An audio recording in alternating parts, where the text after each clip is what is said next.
Suspect is in custody in connection to the mass shooting that killed 2 people at a Juneteenth celebration in Round Rock last weekend.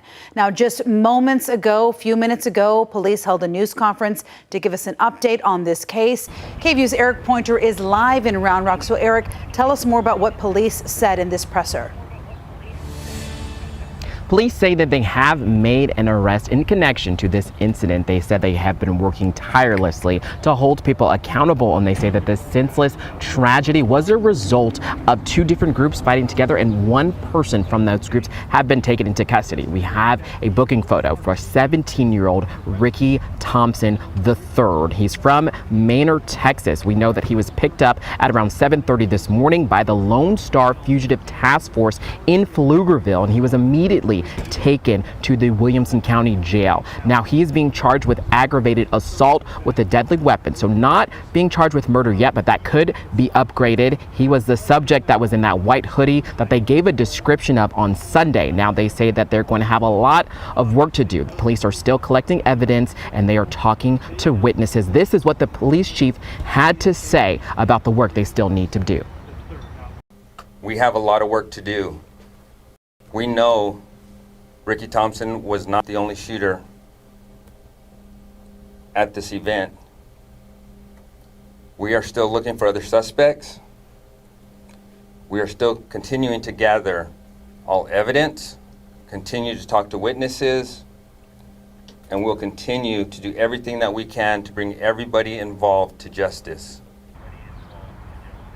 Now, we know that there are, again, more charges pending for Ricky and for anyone else who may be taken into custody. Police say that they will not stop until they get justice for those victims. Now, we also know that they did call that press conference last night at 11 p.m. They said that they wanted to have something to present to people on actual Juneteenth because this happened at a Juneteenth celebration. So on Juneteenth, they wanted to have something. They just didn't have anything. They had been working with the Williamson County District Attorney's Office, and they ultimately decided that they didn't want to compromise anything, so they wanted to wait until this morning until they had more concrete evidence and more concrete things to say. And so, again, Ricky was arrested at around 7:30 this morning, and that's when they decided to have that update for us this morning. Yvonne? Eric, a couple of questions. First, Ricky Thompson, no criminal history or anything like that? Police say that he did not have any criminal history, and they're still investigating to see kind of what his involvement was with the group and everything, but no criminal history. And also, Eric, I know Chief Banks says, we work for the family, we work for this community.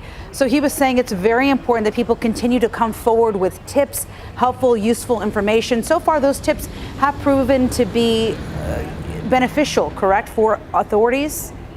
Yes, he did say that. He did say that they have been helpful to get those tips. They've gotten a lot of helpful tips and video, and they're still urging anyone who has any information or any pictures or video to come forward because, like we said, that has been helpful to them in this investigation.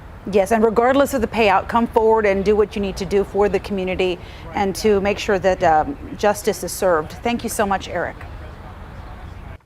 Well, this morning, Lindsay Vicknair's family released a statement. She was one of the 2 women killed in the shooting at that celebration in Round Rock on Saturday. And in the statement, the Vicknair family thanked the Round Rock Police Department and other law enforcement for their due diligence, adding that they've been really supportive during this difficult time. Now, again, the statement did address the delay in yesterday's press conference, reading in part, "We have been inundated with calls and texts. There has been a lot of speculation and rumors circulating in our community. We remain patient and hopeful. The delay means we are closer to justice for Lindsay, Mrs. Duke, and the other individuals impacted by this horrific mass shooting." And a vigil for Lindsay Vicknair is now scheduled for tonight. The vigil was originally supposed to happen last night, but was postponed. It is now scheduled for 7:30 p.m.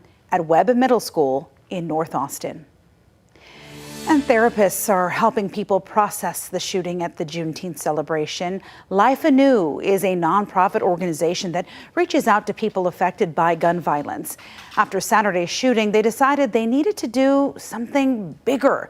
Yesterday, they contracted several counselors in the area to talk to those affected by the trauma. So we hope to be able to increase the willingness of people of color to see getting help isn't a sign of weakness, but it absolutely is a sign of strength. Life Anew is offering a weekly therapy group for free every Wednesday night at 6 p.m. at the Harvest Trauma Recovery Center in Austin. And if you need any other mental health resources, the center has many other therapists on staff daily.